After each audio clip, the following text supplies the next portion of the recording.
Hello, everybody. This is Bob Kingpin Harris with another edition of Pro Sports Broadcasting. I'm going. I'm going to do it one more time. I'm going to give you a countdown so you can take care of it. Okay. You got it, man.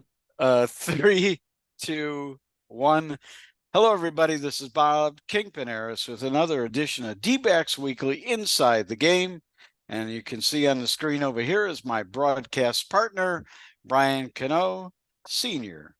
Uh, Brian and I are both credentialed media members of the Arizona Diamondbacks, and we come to you at least once a week with our podcast. Sometimes more than that, like I said, more than once a week. But Brian, why don't you go ahead and kick this off, because we have a lot to talk about, and what we're going to be talking about is the home series, the home stand, I should say. First off was the 3 games with the Baltimore Orioles, who are a very, very good team. Yeah. And then followed by the Colorado Rockies, who are not a very good team.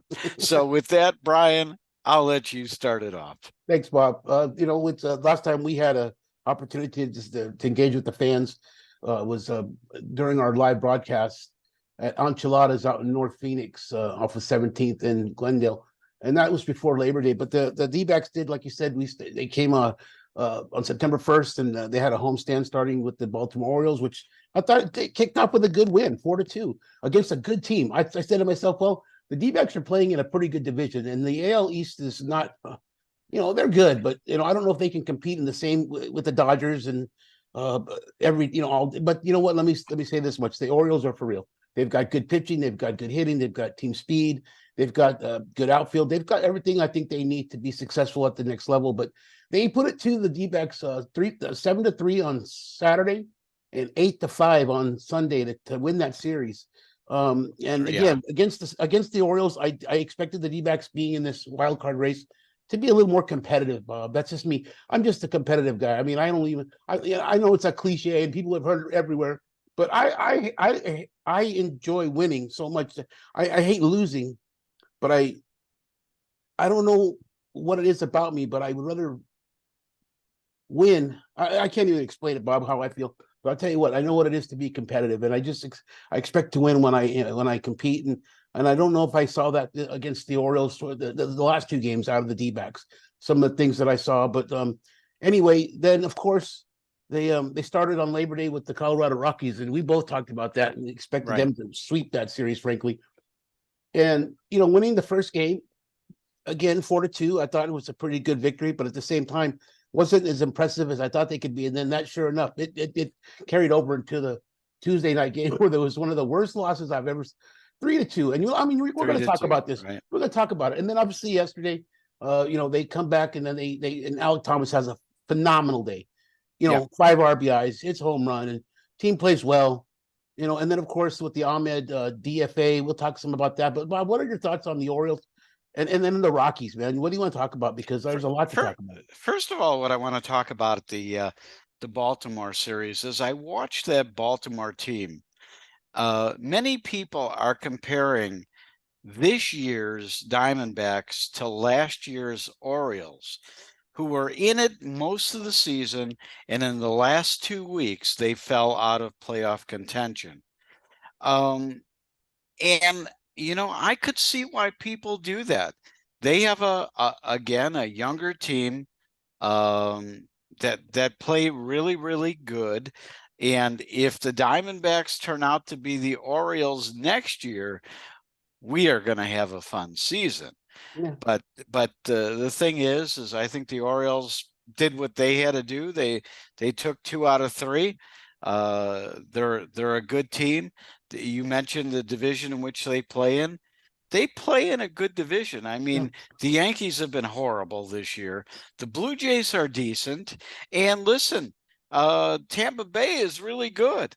Yeah. So they play in similar divisions per se. I'm going to say that, and it was it probably went the way I was expecting. I didn't expect the Diamondbacks to be able to beat them. Now, Now let's go ahead and take the Colorado series, and they should be ashamed of themselves for not sweeping the Colorado team. Now, listen, it was 3-2 with about, I think it was not even halfway through the game. The Diamondbacks didn't do anything at all, and I do blame the manager. Okay, I love Torrey, right, as a person. Torrey's a great guy.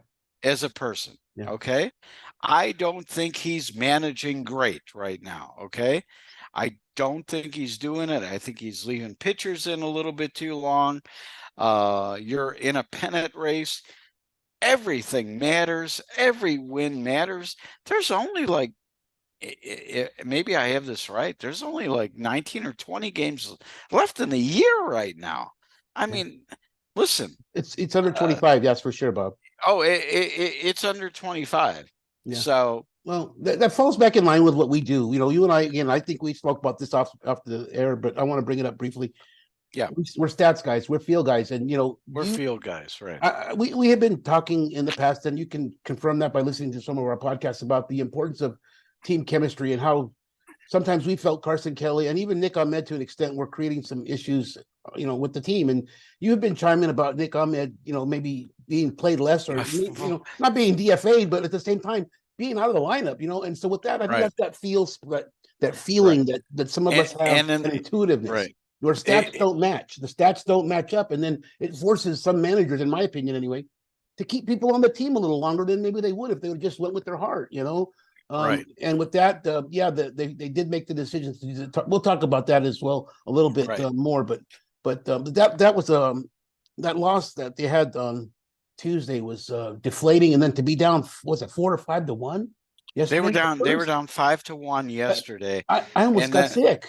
Yeah, and luckily they came back. You know, luckily Colorado is a horrible team, and they came back on them. But you know what? They needed to.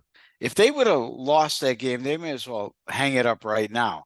Yeah. Now, listen, I'm gonna, you know, I know we're gonna touch upon the next series coming up, which starts today.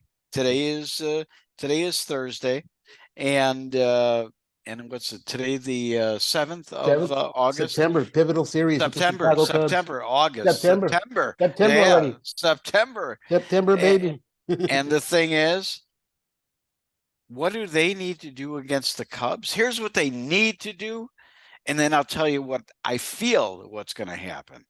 They need to win 3 out of 4 in Chicago. Okay, that's what they need to do. Yeah. What do I feel that they'll do? And I watch the Cubs a lot. Okay. Yeah. Cubs are a really good team this year. Yeah. And their pitching is pretty darn good as well. Yeah. And I'm gonna say it right now. I would not be surprised if the Diamondbacks get swept in Chicago. It's very possible. Right. Mm-hmm. That's just my feeling. No, it is possible. Watching both teams, of watching the way that Torrey has managed this year, which I don't think it's very good. Okay. I'll say it. I love the guy. Okay. He's a great guy. You know, he calls me by my nickname all the time when he's, you know, hey, Kingpin, how you doing? You know, he's a great guy, but I've got to a point that I am not quite sure if Torey Lovullo is the manager to take this team to the next level. Bob, you and I will talk about that a little bit more in another episode. And some of the stuff I want to talk about is really hard hitting. So I want to share that with you before we publicize it, because, you know, I have my feelings on that, you know. Let's face it, the Cubbies are 76-64, 7-3 in their last 10 games. Yep.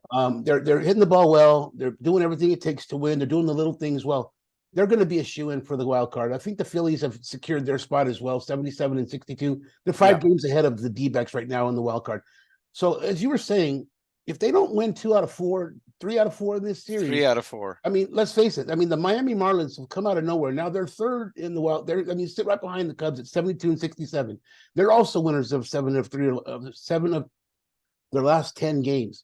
Then the D-backs, of course, are in 4th. They're half a game behind the Marlins, but the Reds and the Giants are right behind them. So with everybody kind of bunched together, it's critical that the D-backs win at minimum 2 games. And if they are swept this week, and I hate to be the bearer of bad news, but it's going to be tough going into New York the following day after the series, and play the Mets.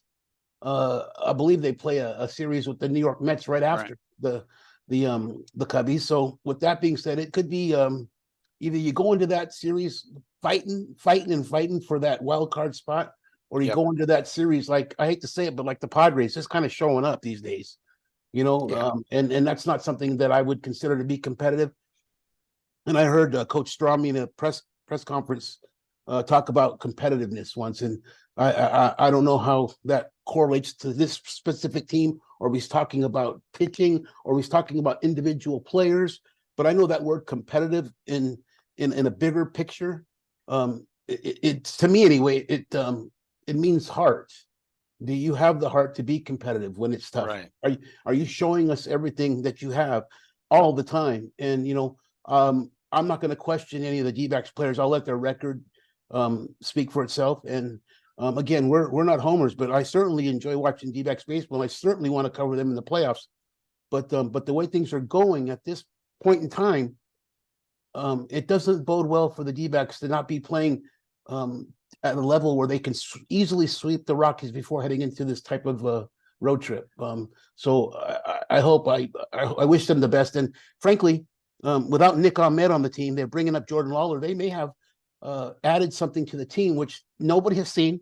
And this guy come into the mix all of a sudden and provide a spark plug in the lineup. Right. And before you know it, the team has taken 2 or 3 out, like you said, maybe win 3 out of 4 of those games.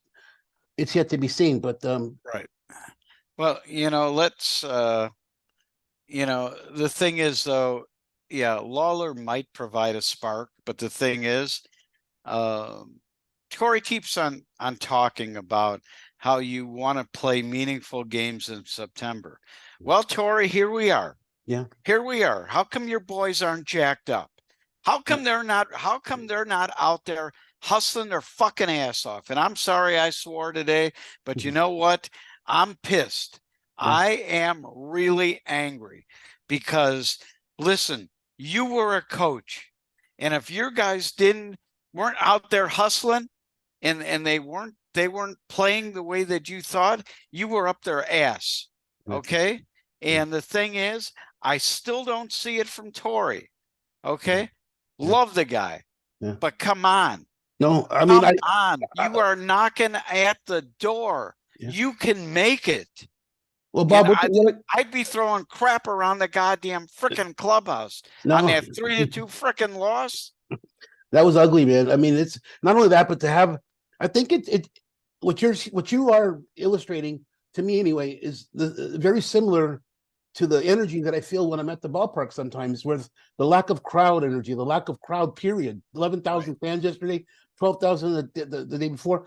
The team's in the midst of a wild card. This is a big deal, and I don't know whether or not that the fans are noticing some of those variables that we spot as fans and as reporters that do shed light on the organization, not just the team itself. So it's tough to support a team in some cases that doesn't seem to want to support themselves. And so I don't know if there's a correlation between the fans not showing up to the games and the lack of effort by the team. It shouldn't matter. Absolutely, they're professionals, but they're getting paid. Hey, listen, remember the COVID year, the COVID season? There was nobody in the ballpark. Okay, nobody. So who was rooting them on? Hey, at least you still got 11,000 fans there right now. Yeah, and you are in a playoff race. You're in a pennant race. Yeah, I don't like the fact that with the way the pitching staff has been going, and you've given up 3 runs in an inning, you got to yank that pitcher. You're not sending them back out there the next inning again. Yeah. Come on. You're using the bullpen all wrong to begin with. Come on. Yeah. I guess I'm frustrated because there's a definite intersection between stats and analytics that I think we're now seeing, and at least in what I see is this binding of the two, where the coach is now wondering which one do I pull, which string do I pull? Right. Where, in my opinion, I think Torrey is a hearts guy as well, and maybe I'm wrong, but I think that he uses No, that. I think he's gone the other way. No, I think that's I what I'm about to say. I think he's starting to turn into, because there are times I feel like he's overcoaching. And if you just let things play out a little bit longer, in some cases, the medicine doesn't taste as bad as you thought it might. Let's put it that way. And it doesn't screw with the flow of the game. But I've seen far too many instances where he's decided to pull a starting pitcher, and puts the reliever in, and the reliever comes in and gives up a home run or a double. So why not let the other guy do it? And the starter, and see if he can get himself out of the jam. Because I know as a catcher, when I played ball a little bit, the pitchers were pretty competitive. And if you don't draw that competitiveness out of them, it's hard for anybody else behind them to want to be competitive as well. If you see your pitcher out there grinding away, guy's tired, butt tired, hey man, I'm going to do this for you guys. I think that the players respond, and I think the fans respond. And I think by not allowing that type of player to come out into the forefront, because maybe his arm hurts, or maybe he's got 99 pitches, or maybe it's a right-hander versus a right-hander, or whatever. I mean, I'm just saying, as a stats guy, I'm leaving him out there. I'll take my lumps. If we lose, we lose, but we lose based on my field, not somebody's books. And that's just the way I feel about it. But the D-backs got their hands full. And like I said, I like Lavello. I think Torrey's a great coach. Yeah. But at the same time, there are some areas that they need to address, whether it be this season or next season. And each category, whether it be infield play, outfield play, base running, pitching, hitting, I'm going to drop and believe me, there are no A's on that board. Not one A. And so my point is, they can improve on everything they're doing this season. Now, can they improve with the same management, the same team, the same coaches? That's hard to tell. Right. That's hard to say. But they can improve based on some of the things that we'll talk about on our next show, or whenever we talk again down the road, when it comes to that stuff. Yeah. And let's just briefly talk about Nick Ahmed DFA. I've been squawking all year that Nick Ahmed's skills have diminished greatly, and I wrote this and tweeted it this morning. By the way, I said, as a human being, it's sad to see. Right? I mean, because he's been with the team 9 or 10 years per se. But this is a move that had to be done because his baseball skills have diminished. And like I said, it's sad to see, as a human being, for somebody to lose their job, because that's what happened, right? He's DFA'd. Someone else might pick him up if they want a 200 hitter, that a guy who can't hit, but a guy that can field. But sad to say, but I am really looking forward to see Jordan Lawler. He was the Diamondbacks, and he was because of course now he's been activated, but he was the Diamondbacks' #1 prospect and number 10 in Major League Baseball. So I am really, that's what I want to see today. I will be watching the game tonight. I think it starts at 4:40 our time here in the desert. Yes, sir. It's a 6:40 start in Chicago, and looking forward to seeing it. Gollin's going tonight, I believe. Am I correct on that? And Gollin hasn't been that great, I don't think, in his last few outings. So we're looking for a good one tonight. Yeah, no, I've got here's what I have, Bob. I don't know. Maybe we'll double check our stats in a minute. But Ryan Nelson, 6-7, 5.2. Oh, Ryan Nelson, 82 that's strikeouts. right. He scored against Javier Assad, who's 3-2 with a 2. This guy's got a 2.69 ERA. He's got only 67 strikeouts. So that tells me that people put the ball in play against this guy. And with that being said, again, going back to the Lawler deal, it's really it was Ahmed made it very clear yesterday that he wasn't doing his job. He talked in the press to the press afterwards. I saw a couple of reports, but at the bottom line, he played in 72 games. He hit 212. His on base percentage was 257. His slugging percentage was 303, and that's out of 210 at bats. Now, this goes back into where we talk about things, and I think making some adjustments in that batting stance of his would have been pivotal for him. But I saw the same batting stance, the same low hands, the same open stance, the same outside cutting pitches, continuing to get him to hit bleeders to the right side. Now, on occasion, he hit some solid shots to left field, but that was because they made a mistake and threw the wrong pitch, maybe middle in, maybe middle up, inside. Those pitches, but Nick became more of Ahmed became more of a liability to me anyway, when I realized that he was never going to make the adjustments that were important. When he continued to work on that with his stance, and then look where it led him, to that batting average. So when you see that and you don't make adjustments, that's on the player, not the coach. And I could see in the dugout, you probably watched the 3-2 loss. I wasn't actually at the game, but I was watching TV, and Ahmed had 2 opportunities to drive runs in, and they showed Torey Lovullo after these at bats, and he was almost like rolling his eyes, because it was almost like saying, "Well, Nick, it's time to go." And that's exactly what happened. I mean, they finally saw what we've seen all season. Okay. We were kind of hoping he would improve a little bit, but again, when you don't see the improvement, especially as it relates to some of the adjustments, that as a layman hitting instructor, I would imagine that if I had a player that was hitting 212 and wasn't putting the ball in play and he's not making adjustments, we got to talk about something. What's going on with your swing that makes you so successful, that is different than what I would like to make, and if you can show me and illustrate it, that, go hit a few times and be consistent. Let's rally a few hits, then I'll go with your method. But until then, let's try something different. And that's and that's exactly right.